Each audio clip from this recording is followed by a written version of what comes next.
God Valley et l'équipage des Rocks se sont dévoilés plus que jamais dans ce nouveau chapitre. Si Chebec n'a toujours pas daigné apparaître, son équipage dégageait un flot que seuls les pirates de Roger pouvaient égaler et ils étaient également de la partie. Vous allez donc découvrir avec moi et dans ce chapitre tout l'envers du décor de God Valley et les secrets de cette guerre qui a chamboulé la piraterie jusqu'au plus profond de son cœur. Le trésor de la ruche, la reformation des Rocks zombifiés par Moria, la précédente guerre opposant Roger et Chebec aux portes de Lodestar, ou bien encore la possible confirmation de l'utilisation du Yami Yami no Mi pour détruire God Valley. Découvrez avec moi dans cette immense review toutes les théories qui changeront l'histoire de One Piece. Avant d'analyser ce chapitre, laissez-moi à nouveau vous présenter CyberGhost, le numéro 1 des VPN en France et sponsor récurrent de la chaîne. Apparemment développé par Vegapunk à l'abri des regards du gouvernement mondial, ce VPN vous permettra de naviguer en toute tranquillité sur le web en cryptant vos données à la manière des poneglyphes ou en rendant votre adresse IP anonyme. Vous pouvez également l'utiliser sur 7 appareils simultanément et en faire profiter toute votre famille sans craindre que CyberGhost n'enregistre ou ne stocke jamais vos données sur leurs 9700 serveurs répartis dans 91 royaumes différents. Là où CyberGhost vous charmera à coup sûr, plus de 35 plateformes de streaming sont accessibles pour profiter d'animes, de séries et de films étrangers exclusifs. Ouvrez l'application, choisissez le pays qui héberge votre connexion et dont vous souhaitez profiter du contenu et votre Netflix deviendra un cinéma géant vous diffusant tout l'anime de One Piece tels que les épisodes, les OAV ou même les films. Et ça vaut pour Disney+, Hulu, Amazon Prime et d'autres plateformes inaccessibles en France comme Crunchyroll ou Fun Animation. N'attendez plus, profitez de ce pouvoir à portée de main et rejoignez les 38 millions d'utilisateurs grâce à mon lien pour bénéficier d'une réduction de 83% pour seulement 2,03€ par mois plus 4 mois supplémentaires gratuits. Vous n'êtes pas satisfait? Eh bien bénéficiez d'une garantie de remboursement de 45 jours et d'une assistance clientèle 24h sur 24 et 7 jours sur 7. Retrouvez mon lien de réduction en description. Merci à vous et à CyberGhost pour avoir sponsorisé cette vidéo. Ce chapitre débute en donnant une désagréable envie de vomir. En effet, nous découvrons l'explication des règles de la chasse des Tenryubito. Et c'est affreux, hein. Vraiment je crois que c'est l'un des pires passages des Tenryubito dans One Piece jusqu'à maintenant, et pourtant vous savez aussi bien que moi à quel point ils sont à gerber depuis leur toute première introduction. Donc pour résumer, il y aurait 10 000 lapins sur cette île, les lapins sont donc les habitants et les esclaves. 13 lapins spéciaux sont introduits et valent chacun 10 000 points, 150 autres sont considérés comme des lapins rares, et les tuer d'un coup leur apporte un bonus excellent. On se croirait dans un vrai jeu vidéo. À la fin, celui ayant le plus de points cumulés en tuant ses lapins obtiendra un ou plusieurs prix, les fameux coffres dont on reparlera plus tard. Dans ce chapitre, on peut encore plus distinguer les cibles peintes sur le dos des proies des Tenryubito, un symbole qui était déjà par ailleurs présent dans le dos de Kuma dans le chapitre 1074. Plusieurs autres chevaliers divins sont également montrés, 3 précisément. L'une d'elles semble faire partie de la famille Manmeyer, qui serait une autre lignée de Tenryubito, et donc par extension l'une des 20 familles fondatrices du gouvernement mondial il y a 800 ans. Ce qui nous fait, avec les Don Quichotte, les Figarland, les Nefertari et la lignée G. Garcia, Marcus, Topman, Ethan Baron, Shepherd ainsi que Nerona, pas moins de 10 noms de familles royales révélés au sein du gouvernement mondial. Il reste alors 10 familles à découvrir pour qu'on ait les lignées des 20 rois ayant détruit l'ancien royaume au complet. Sachant que les chevaliers divins sont au nombre de 9 et la lignée de seulement 2 d'entre eux ont été révélés, il ne restera vraiment que 3 familles à découvrir lorsque tous les chevaliers divins auront eux aussi été introduits entièrement. Voilà, c'était une petite stat qui ne sert à rien, mais quand même, pendant des années, les 20 rois et leurs noms ont été un véritable mystère dans One Piece, et à part les Don Quichotte et les Nefertari, aucun n'avait été nommé. En moins de 10 chapitres, plus de 8 nouveaux noms se sont rajoutés, ce qui est, je trouve, incroyable, mais aussi la preuve ultime que nous touchons du doigt, la grande révélation du siècle oublié et donc de la fin de One Piece. Bon, concrètement, rien de passionnant dans cette première partie, on peut passer à la suite et se débarrasser de cette vieille odeur de dragon céleste là, berk. Surtout que la suite est bien plus intéressante, puisqu'on rentre en plein cœur du sujet avec la 3e apparition officielle de Kong de toute l'histoire de One Piece. Pour rappel, Kong n'est vraiment pas n'importe qui, surtout à l'époque puisqu'il était l'amiral commandant en chef des armées du gouvernement mondial. C'est lui qui était au sommet de toute la marine et sans doute juste en dessous des dragons célestes en termes de hiérarchie. On ne sait rien de lui si ce n'est qu'il est apparu au chapitre 0 et 594. Aucune idée si Oda compte le remettre en avant dans le présent. En tout cas, une chose est certaine, chaque fois que Kong est introduit ou chaque fois qu'il parle à Garp ou il parle de Garp, et c'est vraiment un truc de fou. Chapitre 0, il propose à Garp une promotion d'amiral que ce dernier refuse. Chapitre 594, Kong essaye d'empêcher Garp de démissionner de la marine suite à la guerre de Marineford. Et là, aujourd'hui, chapitre 1096, Kong appelle Garp à la rescousse suite aux événements de God Valley. Alors maintenant que Garp est dans une mauvaise situation après avoir été capturé par l'équipage de Barbe Noire, Kong va-t-il ressortir de sa cachette et organiser quelque chose pour le récupérer? On verra, en tout cas, on peut commencer à analyser cette page qui reste très intéressante pour un point en particulier. En effet, Garp dit à Kong que le gouvernement n'aurait pas dû provoquer la ruche, que ces pirates sont trop sous-estimés et qu'il considère ça comme le trésor de l'île des pirates. Il était donc évident qu'ils allaient vouloir le récupérer. Après, Kong révèle la possible présence de Roger sur God Valley, ce qui a tout de suite convaincu Garp de se rendre sur l'île, preuve supplémentaire que Roger était vraiment l'objectif ultime du grand-père de Luffy et que ces deux-là pouvaient totalement être considérés comme de grands amis. Bon, moi ce qui m'intéresse maintenant, c'est le fameux trésor de la ruche. Nous apprenons dans ce chapitre que, comme je vous l'avais théorisé dans la dernière review, les coffres des Tenryubito cachaient bel et bien des fruits du démon. On reviendra sur ce sujet un petit peu plus tard. Je pense qu'on a tous compris la même chose, mais il semblerait que Garp fasse allusion à ces mêmes fruits du démon quand il dit que les Rox viendront récupérer leur trésor. Preuve supplémentaire, quand les Rox débarquent sur God Valley, un petit peu plus loin dans le chapitre, ils ne semblent avoir comme objectif que de récupérer des fruits du démon. Et s'ils attaquent God Valley, ce n'est pas par hasard, car c'est justement grâce à Ginny qui a fait fuiter l'information à des pirates de la présence de 2 fruits du démon, dont un mythique, le Uo Uo no Mi, que Kaido consommera plus tard. Bref, voilà, on reparlera de tout ça plus loin dans la vidéo, évidemment, et tout ça pour dire que oui, ce qui semble avoir tant motivé les Rox à bouger, ce sont le ou les fruits du démon. Pour rappel, le Uo Uo no Mi que Kaido a consommé est un Zoan mythique, et les Zoan mythiques sont aujourd'hui encore considérés comme la catégorie de fruits du démon la plus rare et donc la plus chère. Il ne serait pas étonnant que le prix de vente d'un Zoan comme celui de Kaido s'élève à plusieurs centaines voire milliards de berries, un véritable Eldorado pour des pirates comme les Rox, ce qui justifierait totalement pourquoi il les considère comme des trésors. Mais je trouve ça quand même bizarre. Si le trésor de la ruche est réellement ce ou ces fruits du démon, ce dont j'ai quasiment aucun doute pour être honnête, comment le gouvernement a-t-il réussi à les récupérer? On parle là du territoire de l'équipage pirate ultime de l'époque, et peut-être même de tous les temps. Comment le gouvernement ou la marine ont-ils réussi à récupérer ce qui est considéré comme le joyau de la couronne de la ruche? Oui, bon, en plus de ça, les traductions s'en mêlent pas mal, c'est assez relou de pas savoir sur quel terme se baser, quoi qu'il en soit, il semble que le gouvernement a récupéré un truc au cœur même de la ruche. Alors, est-ce qu'ils ont fait comme l'a fait Garp dans les derniers chapitres, un gros raid avec des chevaliers divins et des amiraux pendant que Chebek, le roi de la ruche, n'était pas là? Est-ce qu'un membre des Rox, qui est tout de même un équipage connu pour ses trahisons internes, aurait justement trahi le capitaine en donnant des infos à la marine ou autre? Ce sont des possibilités à ne pas exclure, bien qu'il reste une façon de voir la chose qui est que, eh bien, ils n'ont rien volé du tout à la ruche. Les paroles de Garp voudraient simplement dire que le joyau de la couronne, de la ruche, est le concept même de la traque de fruits du démon, que les Rox seraient connus et réputés pour leur chasse aux fruits du démon, récupérant les plus puissants d'entre eux pour augmenter leur force et vendant les autres pour s'enrichir. Ça serait leur truc à eux de chasser les fruits du démon, et c'est en mettant en jeu de rares et précieux fruits du démon que le gouvernement mondial aurait provoqué la ruche, comme le disait Garp, car Chebek et son équipage ne pourraient pas rester les bras croisés vu qu'il s'agit de leur gagne-pain. Bon, quoi qu'il en soit, il y a une histoire avec les fruits du démon et la ruche, et ça c'est le plus important. Pourquoi? Eh bien, parce que l'actuel résident de l'île des pirates, Marshall D. Teach, a lui aussi un lien étroit et spécial avec les fruits du démon. Il possède celui considéré comme le plus puissant et démoniaque des fruits du démon, il est le seul à posséder 2 fruits du démon, et son équipage et lui se sont lancés dans la traque des utilisateurs de fruits du démon. Alors ça fait beaucoup de fruits du démon, je vous l'accorde, hein, mais ça fait aussi beaucoup de coïncidences qui ne font qu'appuyer les similitudes déjà très marquées entre Teach et Chebek, et c'est pas fini. Bref, on a déjà passé beaucoup de temps sur ces premières pages et je dois avouer être terriblement frustré de ne pas pouvoir être vraiment sûr de la bonne traduction qui peut finalement changer beaucoup de choses. On analysera les différentes traductions officielles ce soir en live en espérant y voir un petit peu plus clair. En attendant, vous avez quand même mes théories sur le sujet. On passe à la suite et ça concerne Ivankov, ou devrais-je le renommer Ivangoat, tant lui et Ginny sont à l'origine de tout l'incident de God Valley. Un leadership et un esprit de révolution absolument fou. Vraiment, Ivankov était exceptionnel et j'aurais jamais misé sur le voir tenir un rôle aussi important, encore moins sur God Valley. On comprend mieux pourquoi Dragon s'est allié à lui et Kuma, et je me demande bien ce que Dragon a pu faire dans sa jeunesse pour être au moins aussi important que l'ont été Kuma et Ivankov, qui ont sauvé des centaines de vies.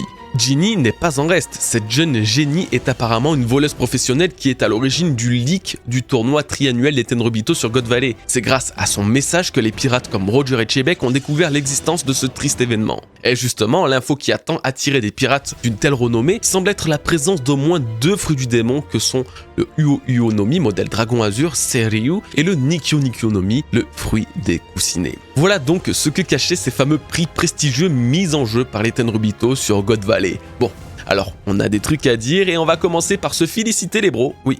Bravo, la théorie des fruits du démon comme récompense au tournoi de God Valley a bel et bien été validée. Facile de prédire One Piece en fait, c'est pas du tout compliqué. Bon, à vrai dire, j'avais qu'à moitié raison parce que si j'avais entre guillemets prédit la présence du Uo no Mi sur God Valley, je n'avais pas prédit celle de Nikyo no Mi de Kuma. Ce n'est qu'une fois qu'on a fait le live débrief sur Twitch, d'ailleurs rendez-vous ce soir à 20h pour un très gros live sur ce chapitre, qu'on a été en mesure d'imaginer beaucoup plus de fruits du démon probablement présents dans ces coffres. Le Nikyo no Mi de Kuma en faisait partie, mais également bien d'autres. Je vous laisse checker la vidéo sur la chaîne secondaire si vous voulez. Maintenant, ce qui va nous intéresser concernant cette histoire de fruits du démon sur God Valley, ce sont 2 choses. Nous avons la confirmation que le Uo no Mi et le Nikyo no Mi ont déjà été consommés par le passé, et surtout, y a-t-il d'autres fruits du démon que ces 2-là dans les 4 autres coffres? Pour ce qui est des fruits du démon de Kaido et Kuma, la description précise des pouvoirs qu'ils accordent par Ginny est la preuve parfaite qu'ils ont déjà été consommés par le passé. Cela confirme également leur présence dans l'encyclopédie des fruits du démon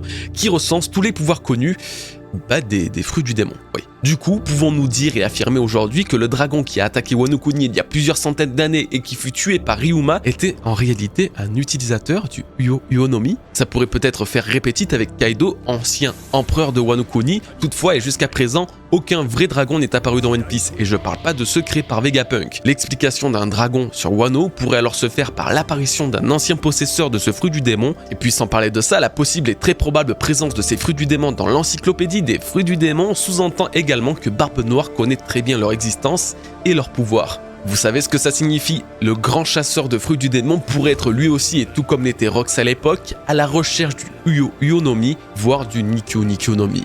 Kaido est censé, et je dis bien censé, être mort. Si tel est le cas, son fruit du démon doit réapparaître quelque part dans le monde ou éventuellement près de Wano Kuni. Pas seulement, Big Mom aussi est censée être morte, et même histoire pour son fruit du démon. Vous voyez à peu près où je veux en venir? Barbe Noire a possiblement 2 fruits du démon anciennement possédés par des empereurs, quelque part dans la nature, et pas n'importe lesquels. Des fruits du démon absolument surpuissants et d'une rareté sans pareille. C'est ce qui pourrait motiver Teach à se rendre sur Wano Kuni ou à chercher aux alentours les pouvoirs de Kaido et Big Mom qui se seraient réincarnés. Avec ça, il ferait véritablement de son équipage les plus grands utilisateurs de pouvoirs démoniaques au monde.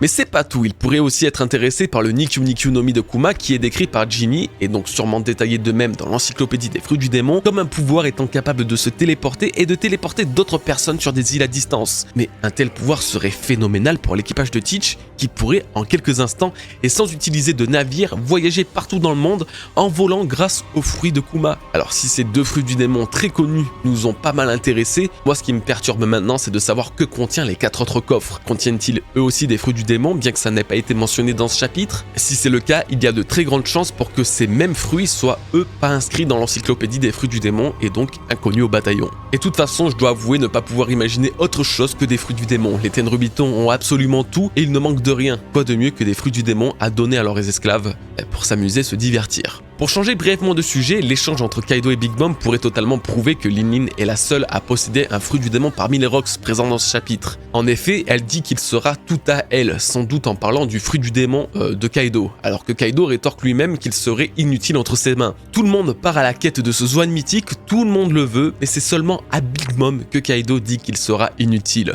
comme si elle était la seule détentrice de pouvoir de fruit du démon. Donc ça serait une preuve que tous les Rox n'avaient pas encore de fruit du démon, que Shiki n'avait pas le Fua no Mi, que Kaido n'avait donc tout naturellement pas le Uo no Mi, et que Barbe Blanche lui aussi ne possédait pas le Gura no Mi. Voilà pour les fruits du démon. Maintenant, avant de parler vraiment des Rox, je voulais juste souligner cette drôle de ressemblance qu'a Ginny avec Nami, que ce soit au niveau des lunettes qu'elle peut utiliser par moment, ou surtout pour ses capacités de voleuse professionnelle, j'ai pas pu m'empêcher d'y voir une petite ressemblance. Bon, après voilà, je pense que ça ne vaut rien, mais vous savez très bien que j'aime noter tout ce qui me passe par la tête dans les reviews. Maintenant que tout ça c'est terminé, passons à l'équipage légendaire des Rox. Et d'ailleurs, si vous voulez laisser un like pour soutenir la vidéo et les dizaines d'heures de travail derrière, ça serait vraiment la plus belle récompense. Merci à tous. Pareillement, on s'approche doucement des 400 000 abonnés. Alors écoutez, n'hésitez pas à rejoindre le navire, vous ne serez pas déçus. Merci à tous.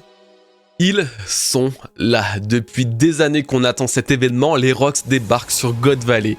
Ils sont tous plus magnifiques les uns que les autres. Ils inspirent la terreur, la force, le respect. C'est un condensé de hype injecté directement dans les veines. Malheureusement, on va devoir se contenter que de ça. Le terrible combat de God Valley ne se déroulera pas sous nos yeux malheureusement. La frustration est à son paroxysme, mais pas trop non plus quand même. Je pense qu'il serait plus agréable de voir l'entièreté de ce flashback le moment venu.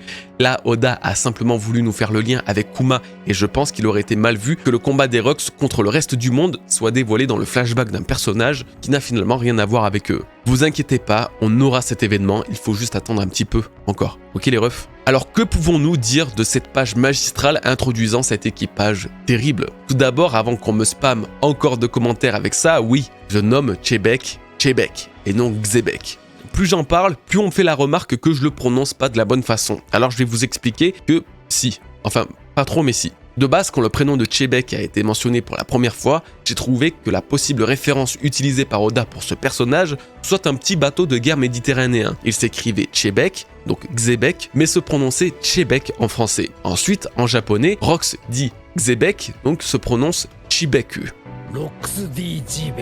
Et dans l'épisode 958, en VF, Sengoku prononce également le prénom de Rox avec un J, ce qui donne quelque chose comme Jibek.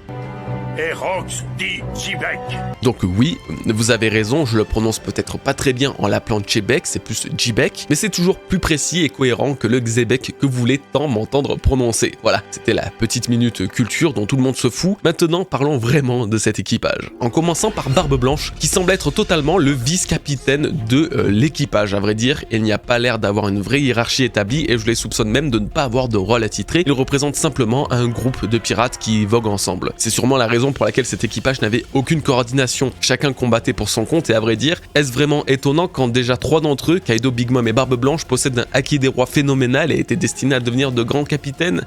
Il ne fait aucun doute qu'ils n'étaient pas faits pour être sous les ordres de quelqu'un. D'ailleurs, Barbe Blanche le dit très bien dans le flashback d'Oden. Des fortes têtes ne vont pas du tout bien ensemble. Concernant Chebek, lui, on ne le voit pas ni maintenant ni plus tard. Il semble être parti avant tous les autres pour combattre, un comportement qu'on retrouvera d'ailleurs chez Roger dans ce chapitre, mais également dans le chapitre 966 quand il a voulu combattre Oden tout seul, sans l'aide de Gaban et Rayleigh. Chebek était vraiment le même style de mec que Roger et Garp finalement, alors est-ce vraiment un hasard qu'ils soient tous les trois dédiés? Je ne pense pas. On reviendra un peu après sur le cas de Chebek, parlons un petit peu des autres, notamment de Stussy qui était aussi dans l'équipage accroché à l'épaule de Barbe Blanche, ce qui semble confirmer une possible romance entre les deux. Je vous rappelle que Stussy est la Miss Bakin qui nous a été introduite avec Weevil, ce dernier étant à ce qu'il paraît le fils de Barbe Blanche. Et mine de rien, ça devient de moins en moins improbable que Weevil soit d'une façon ou d'une autre le fils de Newgate. Encore trop peu d'éléments pour nous confirmer ou pas cette idée, mais en tout cas une romance entre Bakin et Barbe Blanche semble être avérée ou du moins beaucoup plus facilement imaginable aujourd'hui. Autre apparition et découverte féminine dans cet équipage de Rox, Gloriosa, aussi connue sous le prénom de Nyon.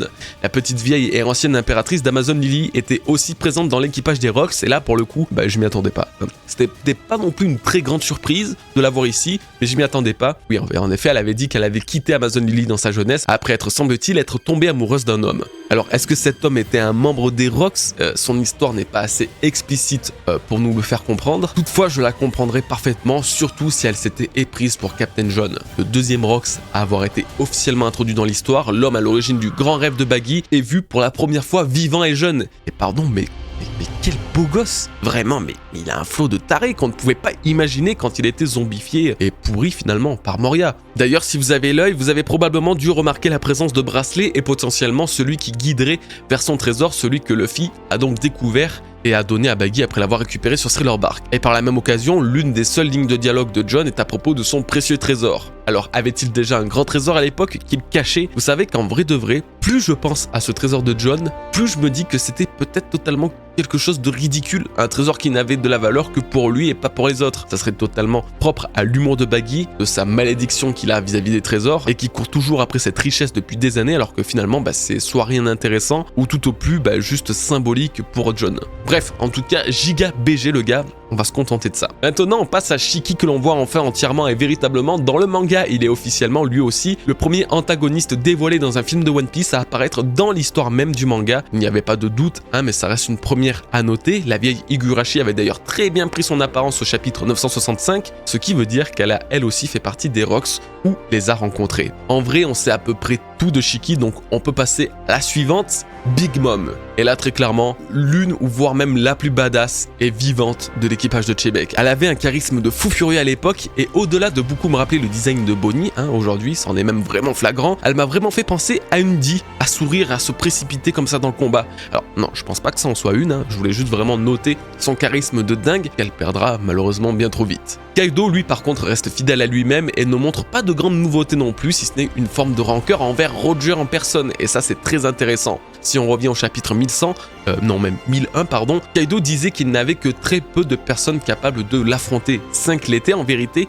et Roger en faisait partie. Si je pensais à l'origine que Kaido estimait Roger à ce point après l'avoir affronté à God Valley, il semble au contraire que tous les deux se soient rencontrés bien avant et que Kaido, bien qu'ayant toujours été considéré comme un monstre surpuissant dans son passé, se soit retrouvé face à encore plus terrifiant que lui. En tout cas, Roger était la cible de Kaido et ça c'était sûrement parce qu'il l'estimait au plus haut point. On va finir avec les deux autres silhouettes cachées dans l'ombre des Rocks et là il y a à nouveau du très surprenant. Ce personnage portant un masque là, il est déjà apparu dans One Piece et au même moment que John. Il faisait en effet partie des zombies spéciaux récupérés par Moria, c'est le deuxième corps d'un membre des Rocks que le Shichibukai possédait. Mais de qui peut-il bien s'agir? Il nous manque que 2 Rocks non nommés et introduits, Hache d'Argent et Ochoku. Cet homme au casque serait Ochoku et voici pourquoi. Parmi les cadavres de Thriller Bark, ce monstre se différenciait des autres par sa taille, par son armure dorée mais aussi par son très long bouc. Une pilosité qui pourrait évoquer la Chine d'où serait inspiré Ochoku qui est d'ailleurs un alias de Wang Zi, un des plus populaires pirates chinois de l'époque. Vous l'aurez compris, Ochoku serait d'origine chinoise et aurait bien été récupéré par Moria, ce qui est déjà assez fou. Maintenant, où est Hache d'Argent? Il s'agirait du personnage à la cage juste en dessous. Au début, je pensais qu'il s'agissait de Xebec, mais il semble porter un chapeau et des lunettes de soleil, ce qui est assez éloigné du design de Xebec. Je ne vois pas qui ça pourrait être d'autre que Hache d'Argent. Bon, par contre, pour revenir brièvement à Ochoku, il y a quand même un assez gros problème. Si on est tous plus ou moins d'accord pour dire qu'il s'agit du zombie de Thriller Bark, car les ressemblances sont vraiment évidentes pour le coup, Ochoku n'est normalement pas censé être mort avant l'ellipse, puisque c'est pendant l'ellipse que Barbe Noire l'a attaqué et a repris la ruche de ses mains. Alors, soit il y a un problème au niveau de la cohérence, de la chronologie, soit cet homme n'est pas du tout le Ochoku qu'on croit. On pourrait avoir plusieurs théories, comme par exemple qu'il ait eu un frère jumeau et que l'un d'eux soit mort et qu'il fut récupéré par Moria, ou que Ochoku soit en fait Higurashi qui a pris son apparence avec le Mane Mane no Mi, mais à vrai dire je sèche totalement, je n'arrive pas à comprendre comment cette erreur est possible, cette erreur scénaristique qui je pense n'en est en fait pas vraiment une, ça paraît trop gros. Attendez, parce que il faut qu'on fasse un petit point là. Je sais pas si vous avez remarqué, mais Moria voulait littéralement recréer l'équipage des Rocks et ça à l'abri de tous les regards. Si vous regardez la page originale de l'introduction des Rocks, en japonais qui est beaucoup plus clair et lisible, on peut remarquer 2 personnes en particulier. Un avec 4 bras et un autre avec des armes de poing, qui sont d'ailleurs assez similaires à celles de Teach. Si on revient au réveil des généraux zombies de Thriller Bark, encore une fois, on distingue ces 2 mêmes pirates avec 4 bras et les armes de poing. Ce qui veut dire que parmi tous les zombies spéciaux de Moria, peut-être que la quasi-totalité viennent des Rocks. Moria aurait été, je sais pas, un ancien fan de cet équipage, il aurait toujours voulu en faire partie, bien qu'il n'avait que 12 ans à l'époque de leur existence. Pour compléter son rêve, il est parti à la recherche de tous les Rocks décédés afin de les ressusciter avec son fruit du démon. Comble de l'ironie et du hasard, Moria vient de West Blue, exactement comme God Valley, lieu de la probable mort de Xebec. Et si Moria était lui aussi un ancien esclave de God Valley que l'on n'a pas encore vu, et s'il avait vu pendant l'incident de God Valley Xebec comme étant presque un sauveur, ce qui expliquerait pourquoi il essaye de tous les regrouper. Et encore une fois, comble de l'ironie, Moria se trouve où? Sur la ruche, prisonnier de Barbe Noire, c'est déjà suffisant. Je vous le dis les gars, Moria va nous faire des dingueries et son passé serait totalement relié à l'équipage légendaire des Rocks. Bon, écoutez, il nous reste encore beaucoup de choses à dire sur le reste du chapitre, on ne pourra pas malheureusement dédier 2 heures au cas du mystérieux Moria et de tout ce qu'il y a autour, surtout que celui qui nous attend dans la partie suivante n'est nul autre que Goldie Roger en personne. Il est là, il arrive, jeune et dynamique, et sans moustache. Attendez 2 petites minutes là. Dans le film Red, on est censé avoir vu la scène de Roger, Gaban et Rayleigh découvrant Shanks enfant par les yeux de ce dernier. À ce que disait le databook, ils auraient récupéré Shanks il y a 38 ans aux abords de God Valley dans un trésor. Pourtant, le Roger que l'on voit dans le film fait beaucoup plus vieux, n'a pas le chapeau de paille et possède sa moustache emblématique. Rien à voir avec le Roger de ce chapitre. Là, typiquement, ça a l'air d'être une erreur pour le coup, une erreur assez grosse même. Bref, à quoi devons-nous la présence de Roger sur cette île du coup? Est-il lui aussi venu récupérer le trésor de la ruche? Eh bien, c'est ce que je pensais au début et finalement je ne crois pas du tout que ce soit le cas. En fait, je suis même persuadé que Roger n'était ni intéressé par les trésors ou les Tenryubito, mais plutôt par Chebek en personne. Ses premiers mots en débarquant sur God Valley étaient « Finalement, as-tu une idée de comment je me suis senti cette dernière année ?» Roger confirme déjà que ce n'est pas la première fois qu'il a rencontré Chebek et qu'un combat ou une altercation a dû avoir lieu au moins un an plus ou moins en arrière, ce qui expliquerait les mots de Sengoku au chapitre 957. Rox était le premier et le plus puissant ennemi de Roger, ok. C'était son némésis, c'était son ultime rival au-delà de Garp et de Barbe Blanche. Roger aurait vécu sa première défaite face à Chebek, ce qui l'aurait marqué profondément. Plus simplement, sa venue sur God Valley serait pour exactement la même raison que Garp. Garp est venu défendre les Tenryubito d'après Sengoku, mais c'est des conneries. Il est juste venu pour rencontrer Roger et le combattre car c'était le seul qui lui donnait cette satisfaction. On a très bien vu qu'ils sont tamponnés au début du chapitre. Et Roger me donne la même sensation, mais pour Chebek, il vient l'attaquer sans se soucier de ce qu'il y a vraiment sur l'île. Il est venu ici car il savait que Chebek s'y trouvait, puisqu'il traquait les fruits du démon. Les paroles de Sengoku seraient donc du bullshit total. À ses yeux, il pensait peut-être que Roger et Garp faisaient barrage contre Chebek pour les nobles et les esclaves, c'est ce qu'il nous a dit, mais la vérité serait que les Rox étaient une fois de plus trop puissants pour l'équipage de Roger et Garp a dû s'allier à lui car Chebek représente une bien plus grande menace que son autre rival. Maintenant, ce qui m'intéresse, c'est de savoir quand et comment Roger et Chebek se sont battus et là, on a peut-être un indice et vous allez voir, c'est très très fort. Avec Nina, on s'est fait une très grosse chronologie des événements de One Piece avec les années et même les mois, mais le flashback de Roger nous a donné beaucoup d'informations comme par exemple qu'il a atteint l'île de Lodestar il y a 39 ans.